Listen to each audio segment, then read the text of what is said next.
So people come to me for golf lessons, and they're really searching for one of three things. They want to get rid of a slice, they want to hit more distance, or they want to get consistency.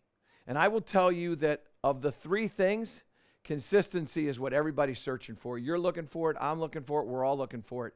This is how you're going to get some consistency in your game. It's called the T-Bar.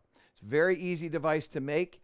And I'll explain that to you a little bit later. But suffice to say is this. What you want out of this T-Bar and why you use this T-Bar, why it's with me all the time, is it's going to help me with all kinds of things that are going to create consistency in your golf swing. So I'm going to put this on the ground, and I'm going to explain how it's going to do that.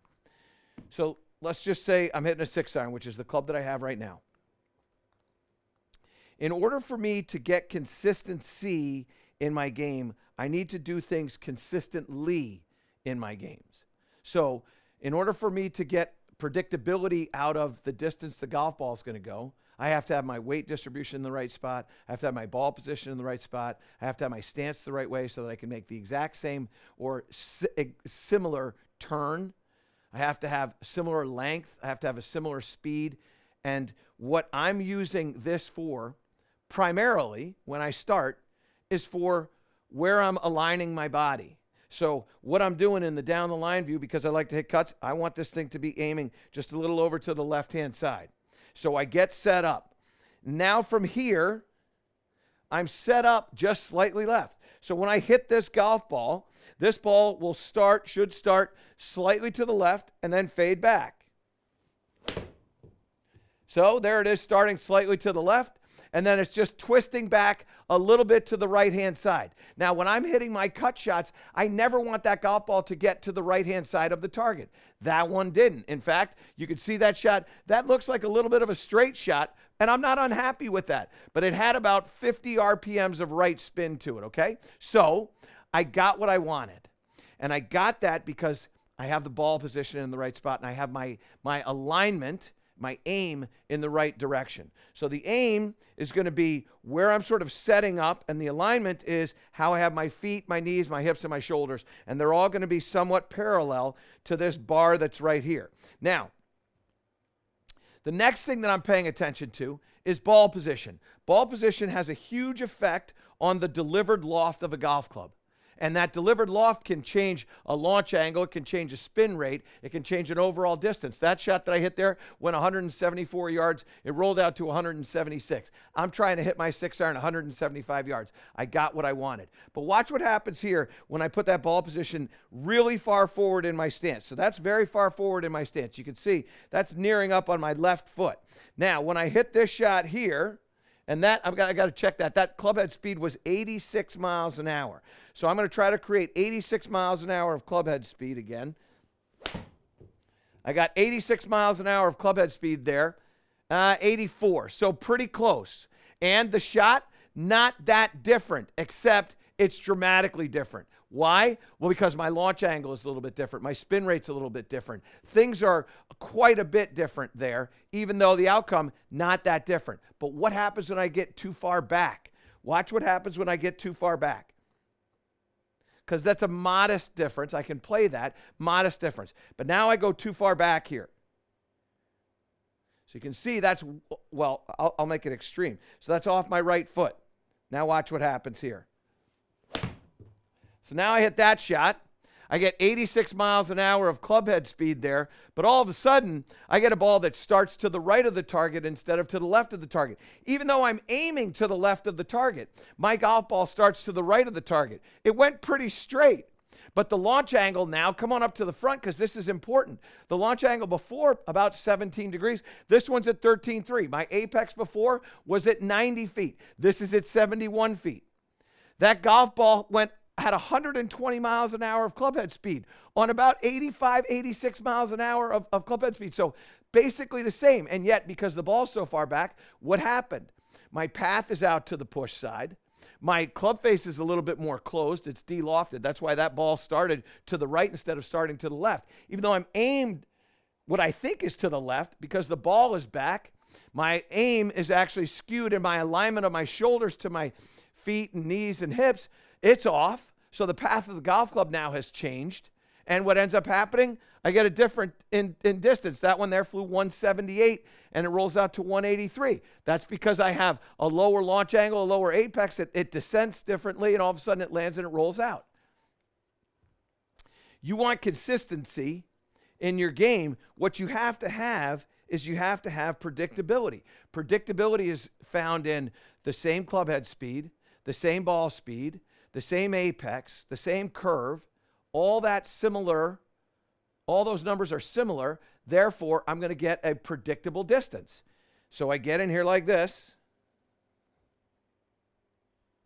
And now I'm aiming over to the left. I'm aligned over to the left. My ball position is right where I want it.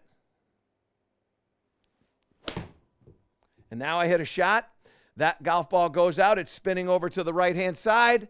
And, almost in the basket. It does not go too far to the right. And now I have a predictable outcome. And that's exactly what you're trying to get. So what I do with this T-bar is I have a piece of tape on the ground here that tells me, that piece of tape right there, that's where I want my toes to be. So if you go down the line, what I want here, Gibbsy, I don't want my toes to get past that yellow strip of tape. I want them to be right there. And then you'll see this other piece of tape that's right here. That's where I want my foot to be. Well, you can see that foot right there is inside that piece of tape. I want that to be right there. And now all of a sudden, when I get set up in the position that I want, you can see that ball is slightly forward, just slightly forward. And now I put that ball right at the crossing of the horizontal bar and the vertical bar. This thing going this way and this going this way. So I have the T. And now I go here, aiming over there again. Let's see if we can. So now I'm over there.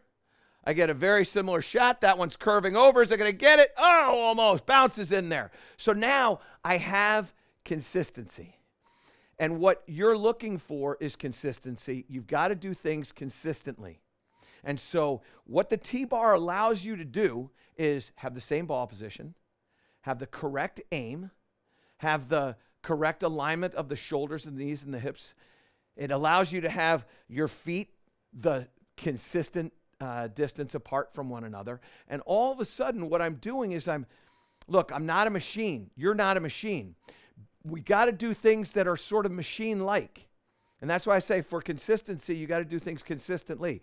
And in order to be consistent, ball position has to be the same. Weight distribution has to be the same. Club face position has to be the same. I'll show you something else when I do this with club face, which is really fun. When I put this down here, and you can zoom in on that, Gibbsy, if you would. When I put my golf club in there, you can see that leading edge is about parallel to the inside rail right here. I put that there. If I put my club in like that, you can see that's way open to that. Or if I put my club in there like that, it's way close to that. So now all of a sudden, one of the most important ingredients in consistency, the club face, I now have that regulated. So I have a way to put the club face in consistently, which means I'm going to grip this club pretty much the same way every time. So I now have my hands on the club the right way. And now I have the distance the right way. Now I have my weight distribution the right way. Now I have my distance to the ball. I have the not just the distance to the ball from my lead foot or my upper body, but also too how close I am, the proximity to that. And then what it also helps me with is my golf swing. That's the final part of this. So if I go down the line here, what I have a tendency to do is take the club and bring it to the inside.